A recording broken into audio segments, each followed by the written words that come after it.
నేను ఈరోజు గర్వంగా చెప్తున్నా, నాకు తెలిసినంత వరకు భారతదేశంలోనే ఏ ముఖ్యమంత్రి పిల్లలకి ఇస్తున్న మధ్యాహ్న భోజనం తినలేదు. డిసెంబర్లో జరిగిన మెగా పేరెంట్ టీచర్ మీటింగ్లో గౌరవ ముఖ్యమంత్రి గారు మన పిల్లలు తింటున్న భోజనమే తినారు.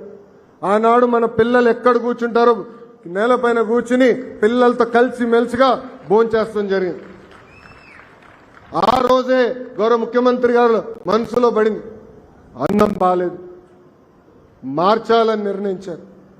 తిరిగి నేను ముఖ్యమంత్రి గారితో హెలికాప్టర్లో ప్రయాణం చేస్తే 30 నిమిషాల పాటు మన పిల్లలకి ఇస్తున్న భోజనం గురించి ఆయన మాట్లాడారు.